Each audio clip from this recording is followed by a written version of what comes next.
Hello and welcome to my podcast. My name is Jet Rosekoff, and this is my special guest, Jacob Smith, on It's a Plane Ride. Today we are here to talk about the novel The Handmaid's Tale and how too much restriction could lead to rebellious thoughts and actions.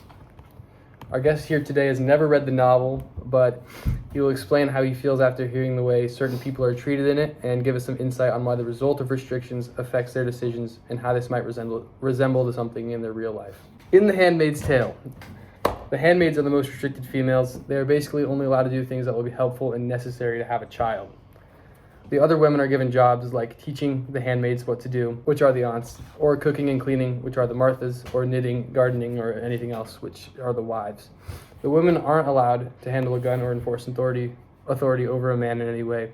The only thing that handmaids get to do is go on a walk and shop for the Marthas to make meals. This is what they're allowed to do when they live in a household of a commander.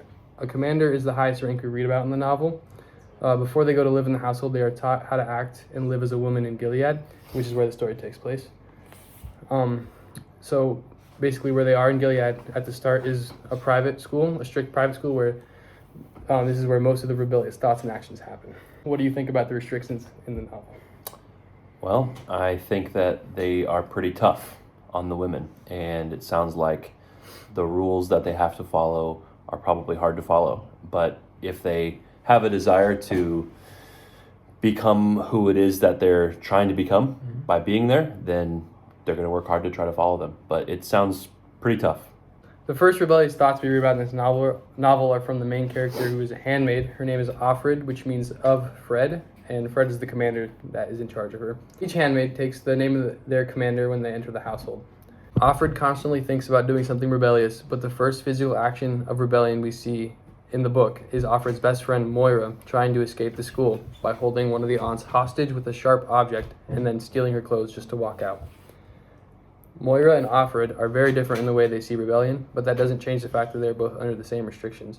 Moira's reaction to being held was to break out. Offred's reaction was very unexpected. Her reaction was analyzed and studied by Elena Morgan from the University of Notre Dame Fresh Writing Program, who said, "Ultimately, language and storytelling become the narrator's primary and most effective methods of resisting Gilead.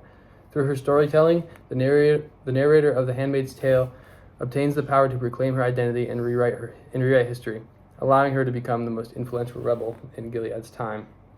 Can you think back to a time when you had an interesting action of rebellion, whether that be when you were young and didn't want to obey your parents, or something more recent that you disliked an authority above you? Yeah, I think recently, even last week, there was a camera that was placed in a spot in the building that I oversee that was placed there without me being asked about it. And when I was trying to figure out who put it there, I found out that it was someone in authority above me, but also I have a say in what goes on in that space. And so I went and complained about it, and that person had to come and meet with the people that put it up and have them take it down, and he just wasn't very happy with me that I was kind of coming against the authority that he had displayed.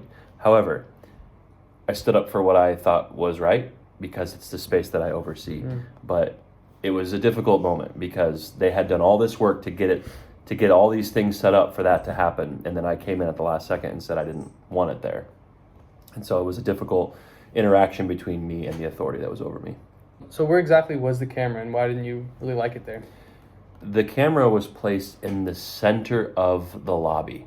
The lobby is where a lot of people walk through, are in and out, are standing, and this camera was placed about 12 feet off the ground, right in the center of the lobby on a wall. And it was so out of place.